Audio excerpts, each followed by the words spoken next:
O que são microexpressões faciais? Dá pra analisar a mente de uma pessoa, saber o que ela tá pensando apenas pela forma do rosto dela? Dá pra detectar mentira, olhando apenas para a face de alguém? Fica até o final desse vídeo e você descobrirá as respostas para essas e muitas outras perguntas.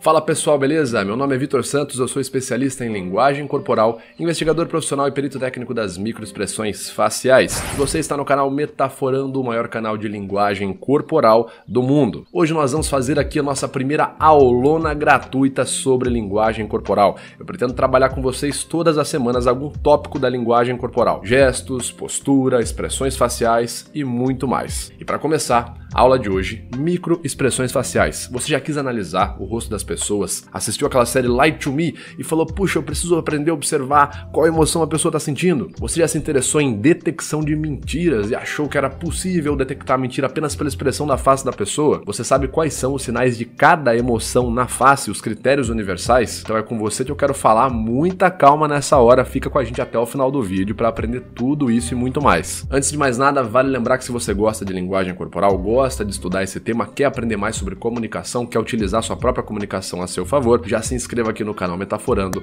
curta e compartilhe também esse vídeo. Então o tema dessa nossa aula será microexpressões faciais. Ao final dessa aula você saberá o que é uma microexpressão facial emocional momentânea, esse é o nome completo dela, os principais critérios de origem de uma microexpressão facial emocional, como que se começou essa pesquisa, e você saberá o que não é uma microexpressão facial emocional momentânea. E pode ficar tranquilo que todo o material utilizado nesse vídeo estará referenciado aqui no primeiro comentário. Clica lá e cheque as fontes que eu estou te passando. E claro que vale lembrar, todo o material apresentado aqui é científico. Como microexpressões faciais emocionais são referenciadas como respostas fisiológicas inatas nos principais livros e guias sobre psicologia e neurociências, como por exemplo no livro Referência a Informações de Nível Superior de Psicologia, Neurociências, Medicina, Princípios Básicos de Neurociências, no capítulo de Emoções e Sentimentos, precisamos primeiro deixar clara a distinção que existe na psicologia sobre o que são emoções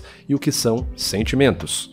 Conforme explicado por uma das maiores autoridades na área da psicologia e da neurociência no Brasil atualmente, o Dr. Pedro Calabres, que é doutor em ciências, PhD em psiquiatria e psicologia médica, deixa bem claro em seu vídeo com mais de 1 milhão de visualizações sobre o tema, a distinção entre emoções e sentimentos é bem clara. Emoções são automáticas e sentimentos são respostas mais conscientes e não inatas. Emoções são programas de ação, coordenados pelo cérebro, que gerenciam alterações em todo o seu corpo. Essas alterações são ações no sentido amplo da palavra. É importante notar que a emoção é automática. Nós não temos controle volitivo das emoções. Em outras palavras, nós não conseguimos controlar as emoções com a nossa vontade. As emoções estão aí para garantir a nossa sobrevivência. Se tem um leão correndo atrás de você, a coisa mais estúpida que você pode fazer é ser racional. Imagina que vem um leão correndo atrás de você e você resolve calcular a aceleração do leão, comparar com a sua e decidir se você sobe na árvore, corre ou grita para alguém te ajudar. Nesse processo, o leão já te devorou. A eficácia da emoção, portanto, deriva justamente do fato dela ser automática, dela estar fora do nosso controle.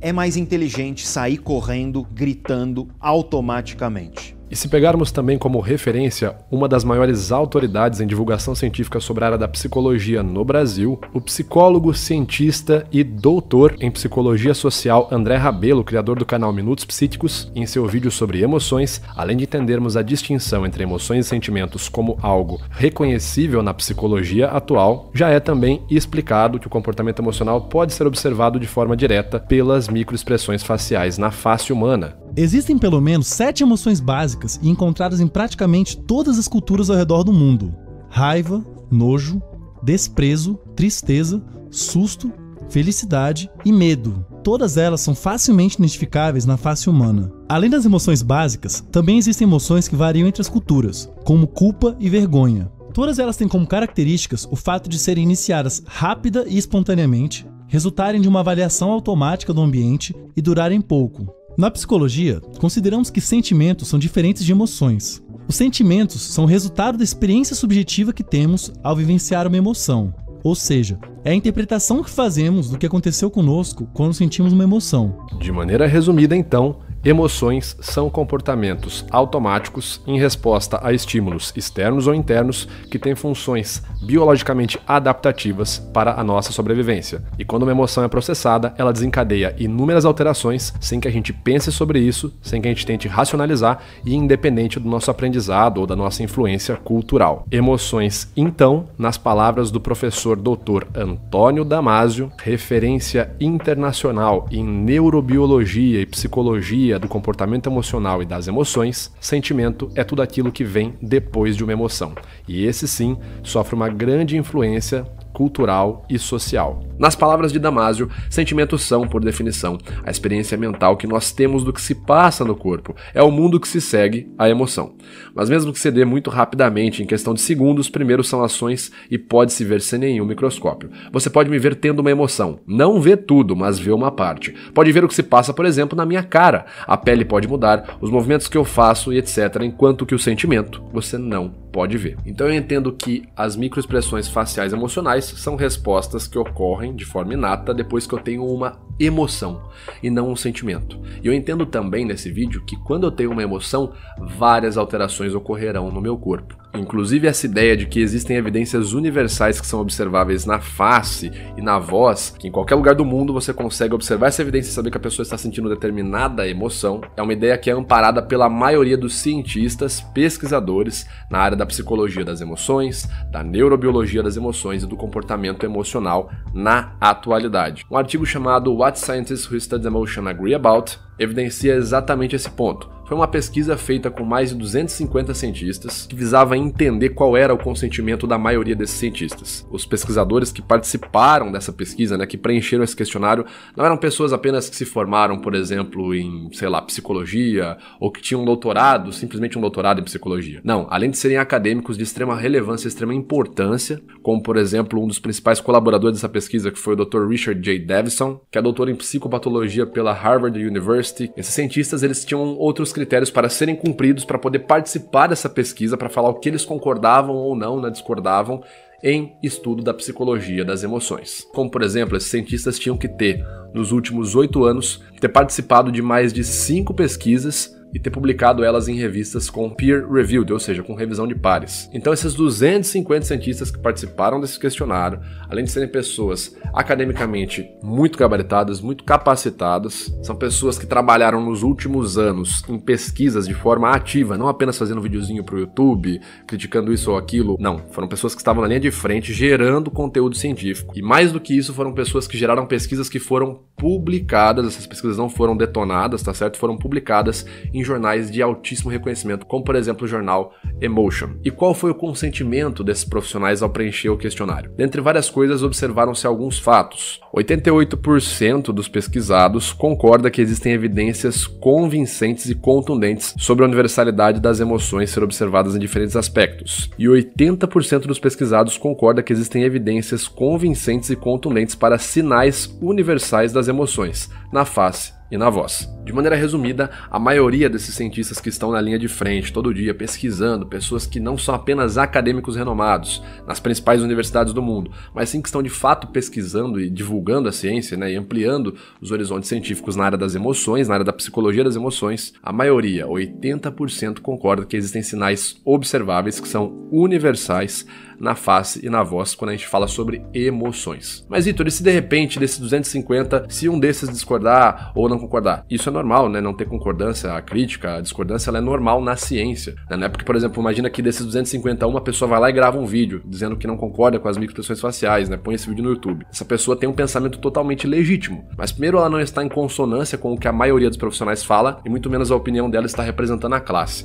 É simplesmente a visão daquela pessoa e isso é normal. Show! Bom, então a gente já conseguiu entender que microexpressões faciais emocionais podem ser vistas como respostas inatas, tá certo? Quando eu tenho determinado gatilho emocional, eu vou ter uma resposta emocional, essa resposta vai gerar alterações. Já entendi que essa teoria é amparada pela maioria dos cientistas no campo da psicologia das emoções. Eu posso afirmar então tranquilamente, Vitor, que uma microexpressão facial emocional momentânea é mais uma das inúmeras respostas que nós temos de maneira inata. Sim, você pode afirmar, inclusive inúmeras autoridades já fazem essa mesma afirmação, como por exemplo um vencedor do Prêmio Nobel de Medicina, novamente um pesquisador que está ativo na área da medicina e que está aí ampliando os horizontes. É o caso de Eric Kandel, que foi o principal organizador do livro Princípios de Neurociências, que é descrito como uma obra escrita por importantes pesquisadores da área, incluindo Eric Kandel, vencedor do Prêmio Nobel de Medicina dos anos 2000. Este clássico absoluto apresenta uma visão atualizada da disciplina de neurociências, ou seja, é o que está de mais moderno na pesquisa da psicologia das emoções e da neurociência de forma geral. Então nós estamos pegando o livro que é utilizado em formações em graduações de nível superior em neurociência, psicologia, medicina, e em seu livro, no capítulo sobre emoções e sentimentos, nós conseguimos ver o seguinte escrito ali. Tá aqui printado para vocês bonitinho. Falando sobre emoções, ele diz o seguinte: essas respostas fisiológicas automáticas ocorrem tanto no encéfalo quanto no resto do corpo. No encéfalo, envolvem mudanças nos níveis de alerta e nas funções cognitivas, como atenção, processamento da memória e estratégias de decisão. No restante do corpo, envolvem respostas endócrinas, autônomas e músculo-esqueléticas. Utiliza-se o termo sentimento para se referir à experiência consciente dessas alterações somáticas e cognitivas. Em outro sentido, os sentimentos são significados que o encéfalo cria para representar os fenômenos fisiológicos gerados pelo estado emocional. E aí sim, no sentimento, nós temos uma influência cultural muito maior do que nas emoções. Por isso que é necessário fazer essa distinção. Em suma, as emoções são respostas comportamentais e cognitivas automáticas, geralmente inconscientes, disparadas quando o encéfalo detecta um estímulo significativo. Para complementar, no finalzinho, ele deixa claro por que, por exemplo, as reações emocionais, como microexpressões faciais, dentre várias outras, são ainda preservadas, né? Lembra que a gente fala que as reações elas têm origem no nosso passado evolutivo, no nosso processo evolutivo. As reações emocionais têm sido conservadas ao longo da evolução das espécies. As respostas comportamentais, que em geral são chamadas de respostas emocionais, são encontradas até mesmo em organismos muito simples que podem não ter consciência e assim não têm sentimentos. Uma célula bacteriana pode detectar substâncias nocivas e substâncias úteis e responder a elas adaptativamente. De fato, todos os organismos devem ter tal capacidade para sobreviver e prosperar. E como o próprio livro também deixa claro, a maioria dos estados emocionais pode ser facilmente observável. A maioria dos estados emocionais pode ser observada, seja de forma direta, por exemplo, nas expressões faciais, ou pela expressão de outros comportamentos, ou até mesmo indiretamente. Aí existe um esquema bem básico que ele fala pra gente. Quando temos uma emoção, nós vamos exibir respostas emocionais em 3 principais frentes. Vamos exibir alterações no sistema endócrino, nas nossas respostas comportamentais e nas nossas respostas no quesito músculo-esquelético. No endócrino serão, por exemplo, as alterações no nosso comportamento endócrino, né? Por exemplo, quando eu sinto medo, vai haver um deslocamento de fluxo sanguíneo para músculos grandes da coxa e das pernas. Ou a secreção de catecolaminas e adrenalina na minha corrente sanguínea também, que vai enrijecer toda a minha musculatura durante o medo. Alteração em nível comportamental, eu posso, por exemplo, ter um tensionamento, um comportamento de freeze, né, de ficar congelado ante a minha ameaça. E alterações na musculatura esquelética, bem, aí é muito simples, a nossa face é composta de músculos esqueléticos, né, que são inclusive geridos ali pelo NC7, que é o nervo craniano, par de nervo craniano, número 7, que seria conhecido como nervo facial. Músculo esquelético, então, se contrai quando eu tenho uma emoção de medo. E basicamente é isso que acontece quando eu tenho uma emoção. Eu vou ter alterações no meu corpo para lidar com a minha sobrevivência, tá certo? Essas alterações são inatas, eu não preciso pensar, e elas também não dependem do meu nível cultural, do meu aprendizado, enfim, da minha relação, da minha influência social. Elas não dependem diretamente. E vale lembrar que são alguns comportamentos emocionais que estamos falando aqui, não é qualquer emoção. São respostas de gatilhos emocionais universais. Esse sim, nas pesquisas e nos manuais mais atualizados, se fala a mesma coisa. Inclusive, a maioria dos cientistas em pesquisas atuais concorda com a mesma ideia. Inclusive, como evidencia o especialista em segurança e neurocientista clínico Diego Collector, a teoria da universalidade das microexpressões faciais emocionais é chancelada pela ANP e aparece em cursos oficiais da Academia Nacional de Polícia, que é credenciada pelo Ministério da Educação e vinculada junto à Polícia Federal do Brasil, como vocês podem ver aí nos slides de um dos cursos oficiais da ANP. E como se não bastasse as inúmeras referências atuais que falam sobre comportamento emocional e sobre as respostas inatas que temos na forma de microexpressões faciais, dentre várias outras respostas, sempre que uma emoção é processada no cérebro, temos uma evidência muito bacana que foi a pesquisa feita pelo Dr. David Matsumoto. Essa pesquisa é muito recente, foi feita em 2009. O nome da pesquisa é Spontaneous Facial Expressions of Emotion in Congenitally and Non-Congenitally Blind Individuals. Basicamente, o Dr. David Matsumoto comparou a expressão facial de atletas cegos de nascença com atletas que não são cegos. Após comparar mais de 4.800 fotografias que foram capturadas em momentos emocionais, momentos que as pessoas estavam durante os Jogos Paralímpicos e os Jogos Olímpicos de Verão de 2004, inclusive essas 4.800 fotos eram de atletas de mais de 23 países diferentes, Matsumoto observou que em determinados contextos, as microexpressões faciais das pessoas cegas de nascença e as pessoas não cegas eram os mesmos. Por exemplo, um contexto de vitória, o cara acabou de ganhar a luta lá, acabou de ganhar a competição. O comportamento facial dele, sendo uma pessoa cega de nascença, era o mesmo comportamento de uma pessoa não cega. O cara acabou de perder a luta e está demonstrando, por exemplo, tristeza. O comportamento facial do cego de nascença e do não cego era o mesmo. Aí vem aquela dúvida, se a resposta fosse aprendida socialmente, as expressões faciais, como que um cego de nascença iria ter o mesmo comportamento facial que uma pessoa não cega? Esse artigo é muito interessante e ajuda também a entender por que o comportamento facial em determinados gatilhos emocionais é uma resposta universal sim, que pode ser observada inclusive em pessoas cegas de nascença, ou seja, que nunca aprenderam socialmente como fazer uma expressão facial. E é um artigo de 2009, eu acho difícil algo que não tem aí nem 20 anos ser chamado de obsoleto, cientificamente falando. E você percebe que nessa aula nós estamos entendendo o que é uma microexpressão facial, nós estamos vendo as referências, agora a gente precisa entender a origem. Vocês viram que eu falei tudo de microexpressão facial sem citar o Paul Ekman, que muita gente fala de Paul Ekman. É basicamente porque não foi ele que criou essa ideia, A primeira pessoa a falar sobre o comportamento facial emocional na face, de forma muito brilhante, foi Charles Darwin. O que inicialmente seria apenas um capítulo à parte no seu projeto sobre a seleção natural, acabou virando um projeto totalmente novo, porque Darwin viu uma grande relevância nisso, provavelmente, o que ele publicou no final do século XIX, chamado de A Expressão das Emoções no Homem e nos Animais. Como é explicado brilhantemente pelo Instituto Ibrauch no artigo O Legado de Darwin para a Compreensão das Emoções. Acontece que Darwin observava que alguns comportamentos de alguns animais, como cachorros, gatos, eram muito parecidos em determinados contextos com comportamentos humanos. Por exemplo, quando você tira algo de um ser humano, algo que pertence dele, pega a comida dele, pega um objeto dele, ele pode ter uma reação de franzir o senho, elevar, por exemplo, o queixo, morder ou cerrar os dentes ou deixar os dentes à mostra, E ele observava, por exemplo, o mesmo comportamento com o cão. Você tirava a comida do cachorro, ele olhava.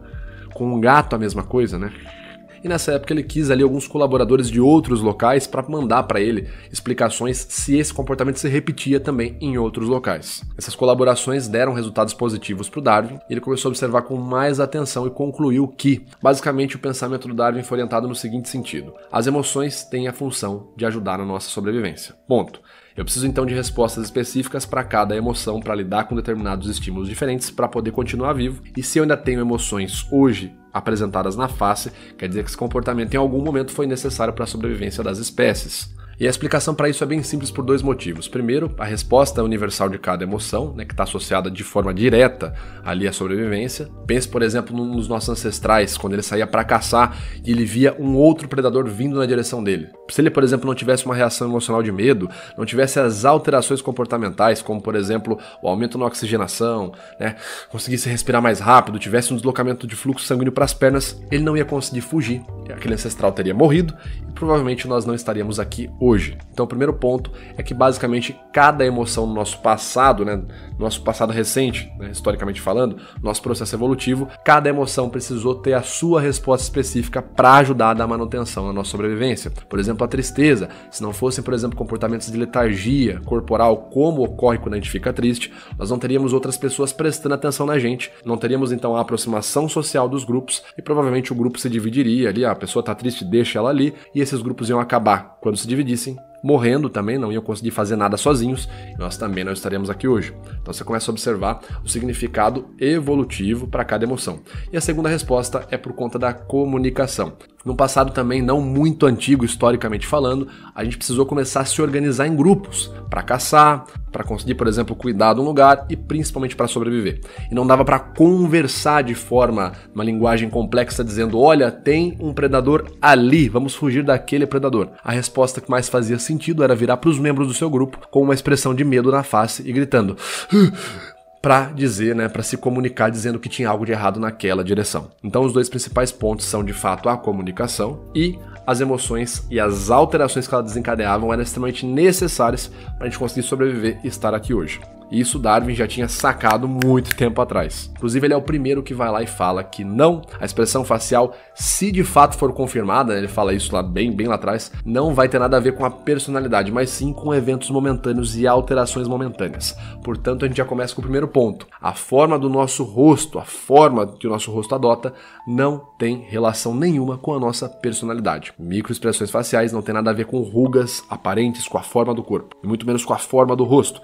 Microexpressões faciais são eventos momentâneos que ocorrem na face, desencadeados de uma emoção e fazem parte do complexo rol de respostas fisiológicas e psicofisiológicas de uma emoção no corpo humano. Depois do Darwin, inúmeros pesquisadores se debruçaram sobre o assunto das expressões faciais e foram descobrindo cada vez coisas mais interessantes, como por exemplo Haggard e Isaacs, que descobriram observando pacientes de uma ala psiquiátrica que antes deles saírem ali receberem alta, eles demonstravam pequenas caretas, o que ficou chamado esse experimento de movimentos micromomentâneos da face. Ainda na década de 60, depois dessa dupla de psiquiatras, nós tivemos o psicólogo Dr. Sylvan Tompkins, que realizou um experimento com bombeiros, no qual ele desafiou esses bombeiros a identificar ali dentre várias imagens qual delas seria cada emoção, cada comportamento, cada complexo ali, núcleo de comportamentos emocionais. E os bombeiros identificaram os comportamentos emocionais com grande similaridade. A maioria identificou corretamente cada uma das emoções. E depois do Tompkins, é claro que nós não poderíamos ficar sem falar de Paul Ekman. Paul Ekman, inclusive, é a primeira pessoa que utiliza o termo microexpressão facial momentânea. Que até então você tinha vários outros termos, careta, mímica facial, expressão facial micromomentânea, como foi aí a dupla Haggard e Isaacs. E assim, gente, eu já fiz inúmeros vídeos sobre isso, eu já falei inúmeras vezes em podcasts, entrevistas, então aqui na descrição desse vídeo vão ter vários links para você ver isso explicado de forma muito mais completa, tá? De maneira resumida, o que eu posso te dizer é que Paul Ekman realizou vários estudos para tentar averiguar se o comportamento facial tinha relação com alguma herança genética, alguma herança universal, porque inicialmente ele estava na certeza de que era o contrário. Ele acreditava que qualquer expressão facial era na verdade uma influência social e cultural, que por exemplo no Japão as expressões faciais seriam diferentes do Brasil, dos Estados Unidos, e quando ele realizou diversos estudos, primeiro em território norte-americano, e constatou o mesmo comportamento facial e a mesma capacidade da maioria de identificar emoções quando elas estão em fotografia still, a emoção parada, não a emoção em movimento, que aí de fato você precisa de um treinamento específico para identificar isso. Mas depois de realizar esse mesmo estudo em território norte-americano e realizar esse estudo com colaboradores de outros países ocidentais e orientais, ele atestou o mesmo resultado. São as mesmas expressões no Japão, no China, Chile, Brasil, Estados Unidos, Inglaterra, França.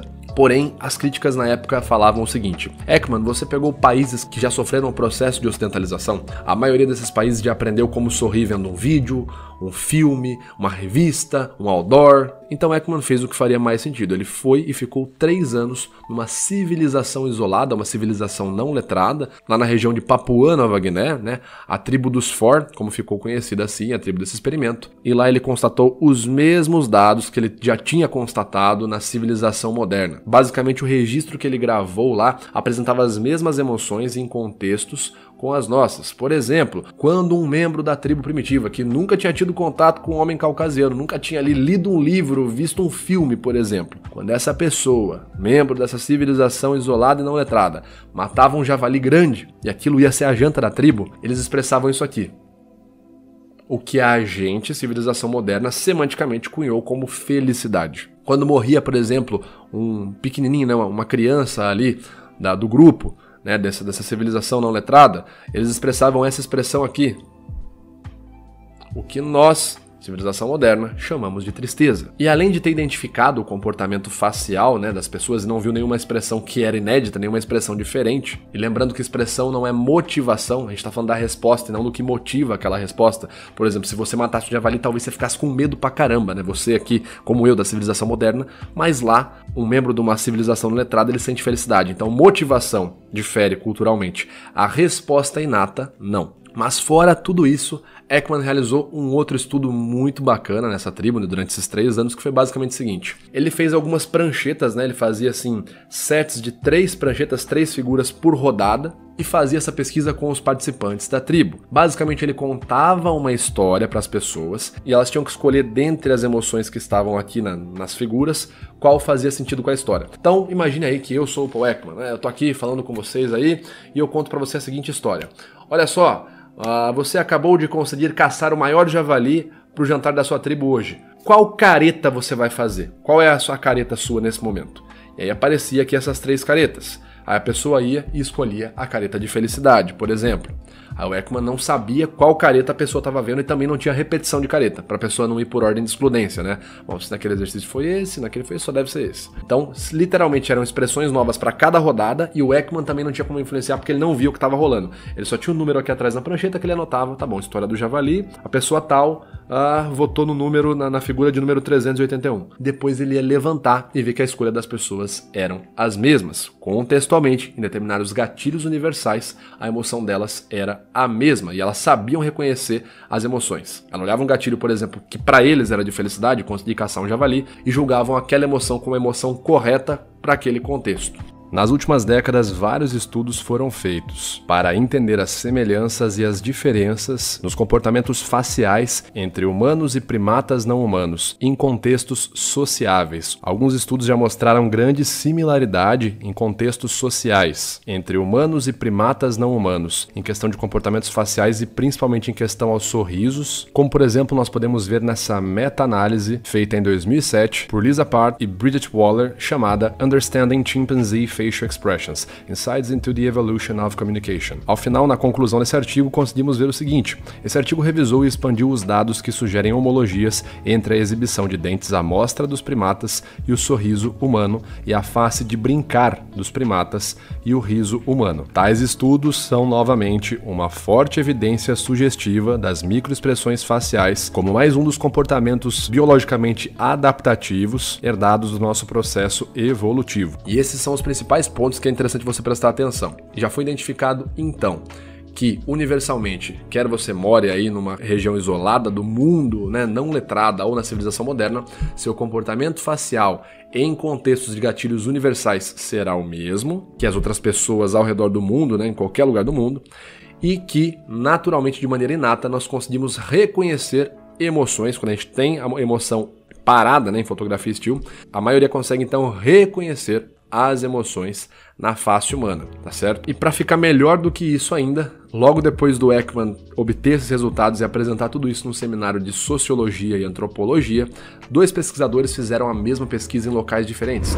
Carol Izard estava realizando a mesma pesquisa meio que na mesma época do Ekman, uma outra civilização isolada, e constatou os mesmos resultados. E os seus anos de pesquisa podem ser observados de forma bem concreta num artigo chamado Innate and Universal Facial Expressions, Evidence from Developmental and Cross-Cultural Research, que foi publicado em 1994 num boletim oficial de psicologia. E um outro pesquisador, por sua vez, foi Carl Heider, que saiu daquele seminário obstinado ali com o objetivo de desmascarar o Ekman, né? Mostrar que o Ekman estava errado. Foi para uma outra tribo em outra região na Micronésia, a tribo dos Dani, realizou a pesquisa e obteve os mesmos resultados de Paul Ekman. Inclusive, além do Ekman, que estudou apenas a tribo dos Four, o Carl Heider estudou ainda 2 outras tribos, ou seja, o estudo dele foi ainda mais longo porque ele pesquisou em 3 tribos diferentes nas civilizações isoladas. E a sua pesquisa foi então transcrita no seu megaprojeto chamado Landscapes of Emotion, Mapping 3 Cultures of Emotion in Indonesia. Ou seja, a gente pode afirmar sim que em determinados contextos, gatilhos universais emocionais, sim,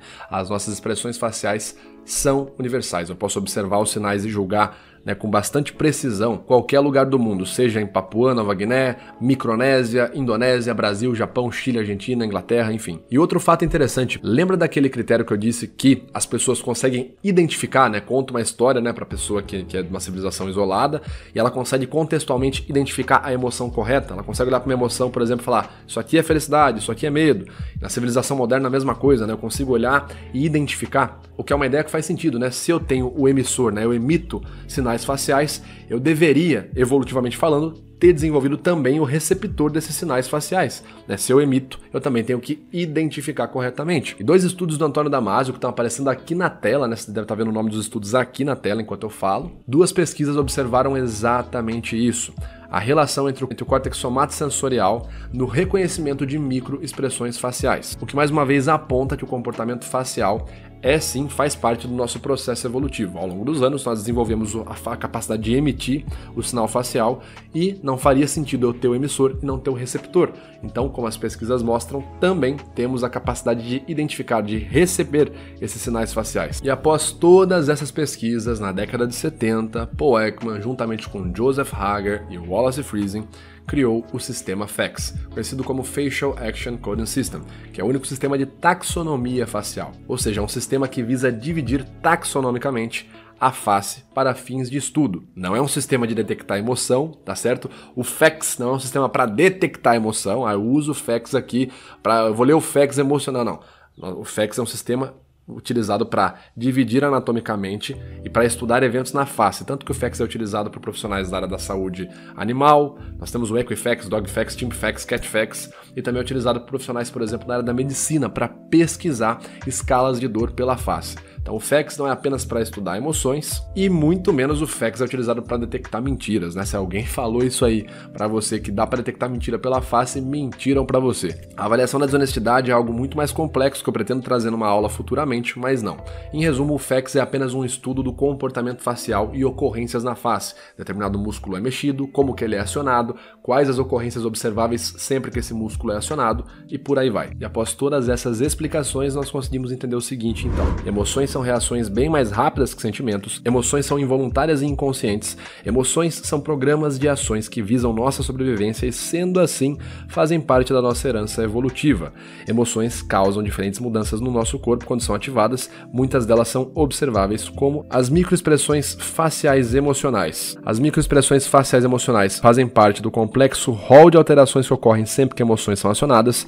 Microexpressões faciais são eventos breves que ocorrem na face, evidenciam quando uma pessoa está sentindo uma emoção e são acionadas de maneira inata, independente de aprendizado ou conhecimento ou influência cultural e social, sempre que uma pessoa entra em contato com determinado estímulo ou gatilho universal de emoção, seja negativo ou um gatilho positivo. Essas emoções irão aparecer e em qualquer lugar do mundo elas poderão ser observáveis. E depois dessa mega discussão aqui sobre o tema, depois dessa mega aula, é claro que é bom lembrar que podem aparecer pessoas que não concordam com isso. Lembra aquela pesquisa que a gente viu no começo da aula? Não são todas as pessoas. E isso é comum na ciência. A crítica, a discordância, tudo isso faz parte da ciência. Eu gravei inclusive um episódio com a doutora Ana Bonassa, do canal Nunca Vi um Cientista. Nós gravamos juntos explicando sobre o que é pseudociência. Se você quiser ver mais sobre esse episódio, o link também estará aqui na descrição, mas de maneira resumida, uma das coisas que a Ana fala lá no vídeo, né, é que a pseudociência ela quer parecer ciência. Ela parte de afirmações que não são verificáveis ou ela não apresenta os projetos, ela não apresenta a referência, ela simplesmente fala de maneira que parece científica. Aí eu te pergunto, dentre as inúmeras referências que nós mostramos aqui nesse episódio, ou em vários outros que eu já fiz na internet e por aí vai, nós fizemos um levantamento primeiro do comportamento emocional, observando a teoria da evolução, nós falamos sobre a biologia do cérebro, nós citamos inúmeras referências de inúmeros pesquisadores, nós falamos sobre pesquisas que foram realizadas em diversos cantos do mundo, com civilizações isoladas, civilizações modernas, que foram feitas por pesquisadores diferentes e geralmente um tentando refutar o outro, mas que chegaram no mesmo objeto, no mesmo resultado. Ou seja, como que isso pode ser visto como pseudociência? Não faz sentido. Você pode, por exemplo, não concordar, achar antiético, mas afirmar que é pseudociência não faz literalmente o menor sentido científico. Bom, pessoal, como eu falei, eu já dei essas inúmeras explicações em vários locais diferentes, tá certo? Até no podcast Ciência Sem Fim, do Dr. Sérgio Sacani, que eu fui recentemente. Deixei claro ali o que de fato faz parte das microexpressões faciais e o que de fato não faz parte de nada do universo não verbal, que é puro achismo. Se você gostou dessa mega aulona, já comenta aqui nos comentários qual é o tema da próxima aula que vocês querem ver. Eu quero falar sobre o sinal específico de cada uma das emoções com vocês, né, que a gente consegue observar momentaneamente na face, mas eu quero saber de vocês. Gostaram? Sim? Não? E qual é a próxima aula? Qual o tema que vocês querem ver sendo explicado aqui no canal, tá certo? Muito obrigado mais uma vez, não deixe de curtir, compartilhar e se inscrever aqui no nosso canal. Eu te vejo no nosso próximo vídeo. Valeu!